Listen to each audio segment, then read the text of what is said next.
एक गांव में दो भाई रहते थे। बड़ा भाई गंगाराम बहुत अमीर था। उसके घर में किसी भी चीज की कमी नहीं थी। वही छोटा भाई सेवकराम बहुत ही भोला और नेक दिल इंसान था। उसके परिवार में उसकी पत्नी और एक बच्चा था। वह इतना गरीब था कि वह मिट्टी के मकान में रहता था।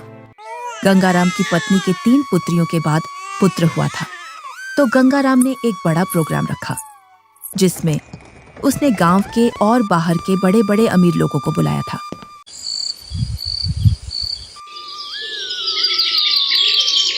सुबह से ही गंगाराम के घर के चारों ओर चहल पहल थी। कहीं पकवान बन रहे थे तो कहीं बच्चे खेल रहे थे और कहीं मेहमान आ रहे थे। गंगाराम के घर के चारों ओर खुशी का माहौल था। धीरे धीरे चारों ओर के मेहमान आ गए, पर आपके छोटे भैया सेवक कहीं दिखाई नहीं दे रहे हैं। अभी तक आए नहीं। आपने गांव में सबको बुलावा दिया है ना? अरे हाँ, बुलाया है उसको। आता ही होगा अपने बच्चों के साथ। तू यहीं रुक और मेहमानों को देख। मैं अभी आता हूँ व्यवस्था देखकर। इतना कहकर गंगाराम घर से बाहर चला जाता है और गुनगुनाता है, मैं उसको अपने प्रोग्राम में क्यों बुलाऊं? वो कहाँ और मैं कहाँ? मेरे यहाँ एक से बढ़कर एक अमीर मेहमान आ रहे हैं। अगर किसी को पता चल गया कि मेरा भाई इतना गरीब है तो मेरी नाक कट जाएगी। कुछ गांव के लोग सेवकराम के घर के आगे से गंगाराम के प्रोग्राम में जा रहे थे और सेवकराम अपने घर से खेतों पर जाने की तैयारी कर रहा था। जैसे ही वह घर से बाहर निकलता है तो उसको कुछ गांव वाले मिल जाते हैं। अरे सेवकराम, तू अपने भाई के घर नहीं गया? तेरी भाभी के बहुत दिनों बाद लड़का हुआ है। इसी उपलक्ष्य में तेरे भाई ने बहुत बड़ा प्रोग्राम रखा है। तू तो चाचा बन गया है और तू यहाँ, जबकि तुझे तो अपने भाई के घर सबसे पहले पहुँचना था। सेवकराम ये सुनकर दंग रह जाता है। इस बारे में उसे कुछ भी पता नहीं था, पर वह गांव वालों के सामने ऐसे बोलता है जैसे उसे पहले से सब पता है। अरे हाँ भाई, मुझे भी जाना है। बस थोड़ा सा खेतों पर काम बचा है, उसको मैं पूरा करके आता हूँ। जल्दी काम पूरा करके आ भाई। सुना है भाई गंगाराम ने बहुत ही स्वादिष्ट पकवान बनवाए हैं और उसने खाने पर पूरे गांव को बुलाया है। हाँ, ये तो बड़ी ही अच्छी बात है। तुम लोग चलो, मैं आता हूँ। जैसे ही गांव वाले वहां से निकल जाते हैं तो सेवकराम का मुंह उतर जाता है। ये तो बहुत खुशी की बात है, पर इसके बारे में तो मुझे कुछ पता ही नहीं है। चलो, मेरे बड़े भाई के घर पुत्र रत्न तो आया और मैं फिर से चाचा बन गया, पर मुझे इस बारे में कुछ बताया भी नहीं। शायद काम काज ज्यादा है, इसी वजह से मुझे बताना भूल गया होगा, वरना ऐसा हो नहीं सकता कि मेरा भाई मुझे न बुलाए। अरे भाग्यवान, तुमने सुना? तुम्हारी जेठानी के लड़का हुआ है। कुछ गांव वाले इधर से गुजर कर जा रहे थे। क्यों ना अपन भी चलें बड़े भाई के यहाँ? सुना है बहुत ही अच्छे अच्छे पकवान बने हैं वहाँ पर। अरे, ये तो बड़ी खुशी की बात है। आप फिर से चाचा बन गए और मैं चाची, परंतु उन्होंने हमें बुलाया नहीं। बिना बुलाए हम कैसे जा सकते हैं उनके प्रोग्राम में? बिना बुलाए वहाँ जाना सही नहीं होगा। अगर गांव में इस बात का पता चल गया कि हम बिन बुलाए उनके प्रोग्राम में आए हैं तो लोग क्या कहेंगे? बड़े भैया इतना बड़ा प्रोग्राम कर रहे हैं और इतने बड़े प्रोग्राम में पूरे काम की जिम्मेदारी भी उन्हीं पर है। तुम्हें पता है ना उनके पास कितना कामकाज होगा। इसी कामकाज की वजह से हमसे बोलना भूल गए होंगे और प्रोग्राम वाला आदमी तो कुछ ना कुछ तो भूल ही जाता है। आप लोग चलो ना, मैं अपने ताऊ का घर और अपने छोटे भाई को देख आऊंगा। कैसे चलें बेटा? मन तो मेरा भी बहुत कर रहा है जाने को, पर उन्होंने हमें प्रोग्राम का निमंत्रण भी नहीं दिया और ना ही हमसे बोला। उन्होंने फिर किस मुंह से उनके प्रोग्राम में जाएं? क्या हम अपने छोटे भाई से मिलने नहीं जाएंगे पापा? क्यों नहीं, हम जरूर चलेंगे आपके छोटे भाई से मिलने के लिए। क्यों आप छोटे बच्चे को झूठी तसल्ली दे रहे हो? तुम्हें पता है ना, तुम्हारे बड़े भाई हमें उनके बराबर नहीं समझते हैं, तभी तो उन्होंने हमें प्रोग्राम में नहीं बुलाया है। तुम तो सदा गड़े मुर्दे उखाड़ती हो। ऐसा नहीं है, वो हमको चाहते हैं। वो तो कामकाज की वजह से बुलाना भूल गए हैं। तुम्हें लग रहा है कि भैया तुम्हें बुलाना भूल गए हैं तो तुम जाओ। बिन बुलाए मैं नहीं जाने वाली कहीं। मैं तो खूब खुश हूँ अपने घर में। आपको जाना है तो जाओ। ठीक है, मैं और मुन्ना चले जाते हैं। तुम्हें नहीं जाना तो मत चलो। आप जा रहे हो तो जाओ, पर उधर से जल्दी लौट कर आना। सेवकराम और उसका बच्चा प्रोग्राम में जाने के लिए तैयार हो जाते हैं। अब तुम प्रोग्राम में जा रहे हो तो बच्चे को देने के लिए कुछ तो ले जाना पड़ेगा। हाँ, बहुत देर से मैं भी यही सोच रहा था, बच्चे के लिए क्या ले जाऊं, और बाजार से ले जाने के लिए मेरे पास पैसे भी नहीं हैं। आप तो ये लकड़ी का झूला ले जाओ जो तुमने मुन्ना के लिए बनाया था। अब मुन्ना के कुछ काम का नहीं है। हाँ, यही ले जाता हूँ, इसमें बच्चा खूब आराम से सोएगा। सेवक राम उस झूले को उठाकर चल देता है और उसके साथ में उसका लड़का भी चल देता है।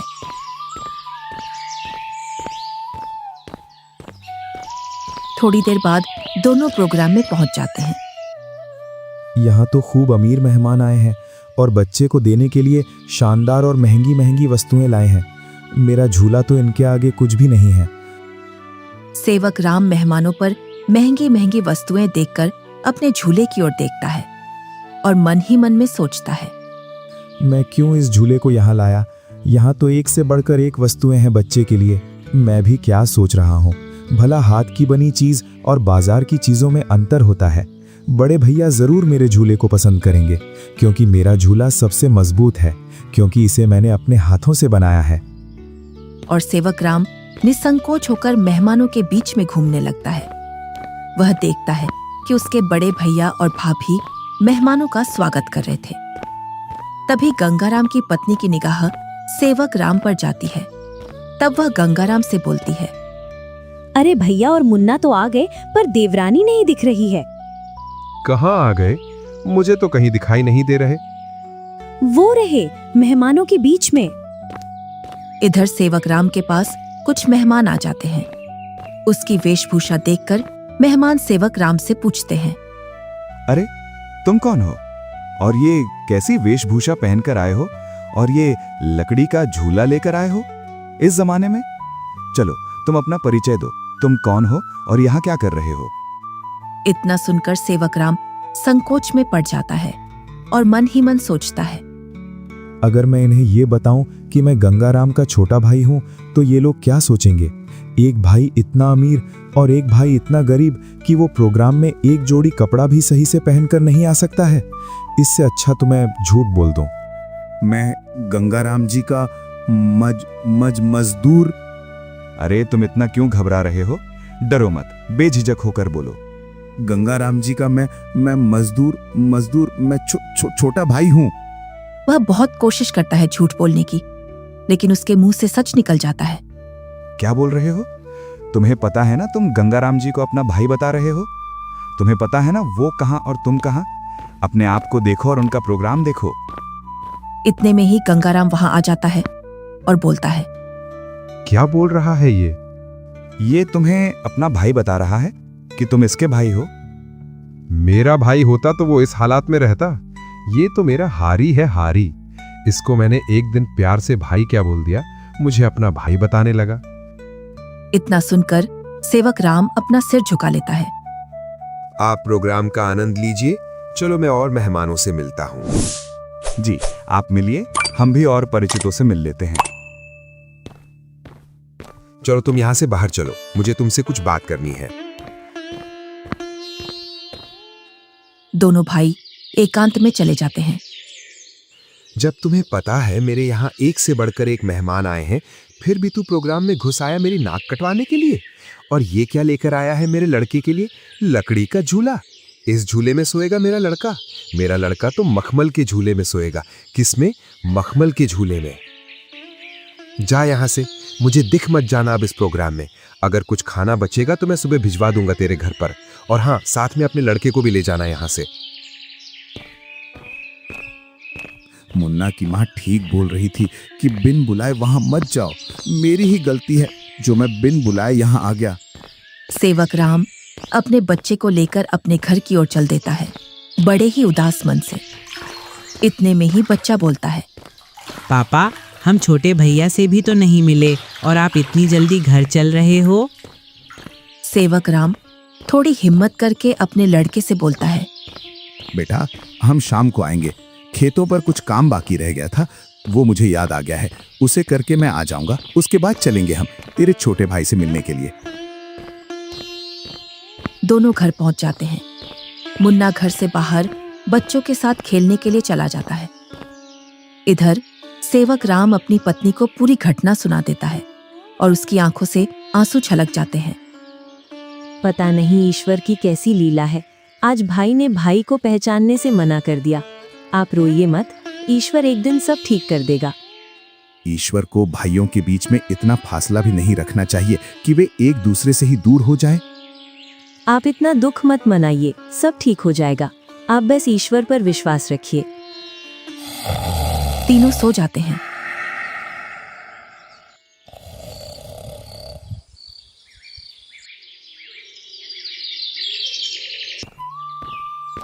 दूसरा दिन गंगाराम के दरवाजे को कोई बजाता है। पता नहीं अब कौन आ गया। कल का इतना थका हारा हूं, फिर भी लोगों को समझ में नहीं आता है और आकर दरवाजा खटखटाने लग जाते हैं। गंगाराम जैसे ही दरवाजा खोलता है तो वह देखता है कि सामने एक साधु खड़ा है। क्या है महाराज, क्यों दरवाजे को बजा रहे हो? कुछ नहीं बेटा, बड़े जोरों की भूख लगी है। बस थोड़ा सा खाना मिल जाता तो मेरी भूख मिट जाती। क्या खाना? यहाँ खाना मुफ्त में नहीं मिलता है और ऐसी दोपहर में तुम्हें कहां से खाना ला कर दूं?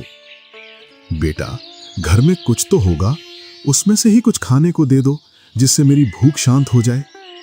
इतना बड़ा गांव है, तुम्हें मेरा ही घर मिला खाना मांगने के लिए? यहाँ कुछ नहीं है, चले जाओ यहाँ से। इतना कहकर गुस्से में गंगाराम दरवाजा बंद कर लेता है। ईश्वर तुम्हें सदा खुश रखे बेटा। इतना बोलकर साधु वहां से चला जाता है। इधर गंगाराम की पत्नी गंगाराम से पूछती है, कौन आया था दरवाजे पर जो तुम इतने जोर से उस पर चिल्ला रहे थे? कोई नहीं, एक ढोंगी बाबा आया था दरवाजे पर, बोल रहा था खाना खिला दो, तो मैंने उससे मना कर दिया, यहाँ नहीं है खाना। तुम भी पता नहीं अब किस नशे में रहने लगे हो। कल का इतना सारा खाना बचा था, वो वैसे ही फेंकेगा। उसमें से कुछ खाना खिला देते। मैंने ये खाना गरीबों और ढोंगियों के लिए नहीं बनवाया है। ये खाना सिर्फ हम जैसे बड़े लोग ही खा सकते हैं। गंगाराम की पत्नी गुनगुनाते हुए वहां से अपने कमरे में चली जाती है। इनको तो पता नहीं अब किस बात का नशा आने लगा है, सीधे मुंह अब किसी से बात ही नहीं करते हैं। इधर साधु सेवक राम के घर के सामने पहुंच जाता है और बाहर से आवाज लगाता है, अरे घर में कोई है? अरे घर में कोई है? आवाज सुनकर सेवक राम घर में से बाहर निकल आता है। साधु को देखकर बोलता है, जी साधु महाराज, बताइए मैं आपकी क्या सेवा करूं? कुछ नहीं बेटा, बहुत तेज भूख लगी है। कुछ खाने को मिल जाए तो आत्मा तृप्त हो जाएगी मेरी। क्यों नहीं साधु महाराज, आइए आइए, जो कुछ हमारे घर में खाने के लिए मिलेगा हम आपको खिलवा देंगे। दोनों घर के अंदर चले जाते हैं। सेवक राम और साधु जमीन पर बैठ जाते हैं और सेवक राम अपनी पत्नी से बोलता है, अरे भाग्यवान, घर में कुछ हो तो खाने का साधु महाराज को ले आओ। सुबह की कुछ दाल रोटी रखी है और अभी खाना बनाने के लिए घर में कुछ भी नहीं है। अरे बेटी, तुम तो शर्माओ मत, जो घर में खाने का हो वही ले आओ, मैं तो खा लूंगा। सेवक राम की पत्नी जो घर में खाना था उसी खाने को गर्म कर लाती है। लीजिए साधु महाराज, गरीब के घर का खाना, हमारे पास तो खाने में यही है। अरे बेटी, तुम अपना मन इतना उदास मत करो, मैं तो ईश्वर की कृपा से जो मिलता है वही खा लेता हूँ। और तुम दोनों इतना उदास क्यों हो? कोई समस्या है आपके यहाँ? साधु महाराज, खेतों में इतना काम कर रहा हूँ, उतनी ही गरीबी आ रही है। गरीबी कम होने का नाम ही नहीं ले रही है। अब तो स्थिति ऐसी हो गई है, 2 वक्त का खाना भी बड़ी मुश्किल से मिलता है। पता नहीं ईश्वर हमारी कौन सी परीक्षा ले रहा है। ये कोई बीमारी तो है नहीं जिसका मैं आपको सही उपचार बता दूं बेटा। बस ईश्वर पर विश्वास रखो, सब सही हो जाएगा। फिर भी मुझे लगता है तुम मुझे तुम्हारी समस्या सही से बता नहीं रहे हो। इतना सुनकर सेवक राम और सेवक राम की पत्नी साधु महाराज को पूरी बात बता देते हैं कि किस प्रकार गंगाराम ने उनके साथ भेदभाव किया। साधु खाना खा लेता है। पता नहीं आपको हमारे हाथ का खाना कैसा लगा, सही लगा या नहीं? बेटी, तुम अपना मन उदास मत करो। तुम तो अन्नपूर्णा हो और तुम्हारे हाथ का खाना बहुत ही स्वादिष्ट है। इतना सुनकर सेवक राम की पत्नी खुश हो जाती है। तुमने बेटा आज मेरी आत्मा तृप्त कर दी है। अगर तुम आज मुझे भोजन नहीं देते तो पता नहीं आज भूख की वजह से मेरा क्या होता। साधु अपने थैले में हाथ डालता है और उसमें से एक पोटली निकालता है। इसमें क्या है साधु महाराज? ये पोटली बेटा बीजों का भंडार है। तुम जिस भी फसल का बीज चाहोगे वो बीज इस पोटली में से निकलेगा, जिससे तुम्हारी फसल साधारण फसल से 10 गुना ज्यादा निकलेगी। ये तो महाराज आपकी असीम कृपा है। ये मेरी नहीं, ईश्वर की कृपा है बेटा। बस एक बात का ध्यान रखना, इस पोटली के बारे में कभी किसी को मत बताना, और इसमें से जो बीज निकले उन्हें बेचना नहीं। अगर तुमने ऐसा किया तो ये पोटली आपके किसी काम की नहीं रहेगी। जी साधु महाराज, मैं कभी ऐसा नहीं करूंगा। और साधु महाराज वहां से चले जाते हैं। साधु महाराज के पैर जैसे ही घर में पड़े तब से घर में शांति का अनुभव हो रहा है। हाँ भाग्यवान, अब ईश्वर की कृपा से सब ठीक हो जाएगा।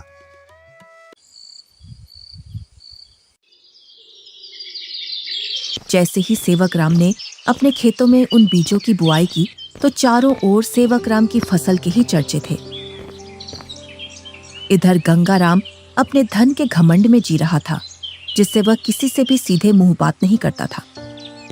इधर सेवक राम की संपत्ति बढ़ रही थी और गंगा राम की घट रही थी, और इसी के साथ गंगा राम के घर में अशांति भी बढ़ रही थी।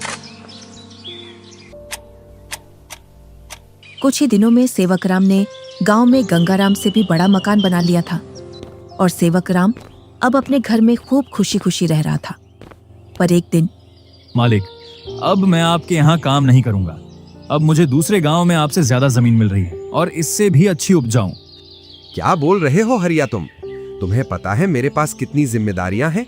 तुम चले जाओगे तो मैं अकेला कैसे खेती और घर संभालूंगा, और ऊपर से मैं अकेला आदमी।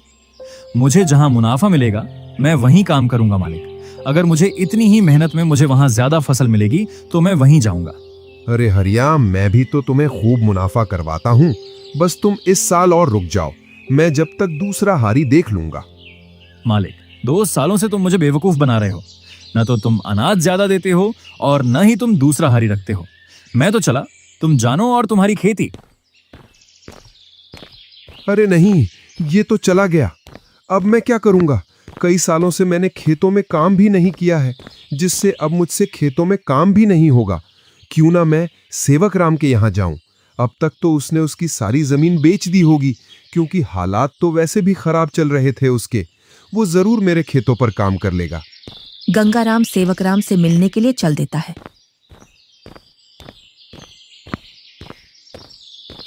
जैसे ही वह उसके घर के सामने पहुंचता है तो वह सेवक राम के घर को ढूंढने के लिए उस मोहल्ले में चारों ओर घूम जाता है।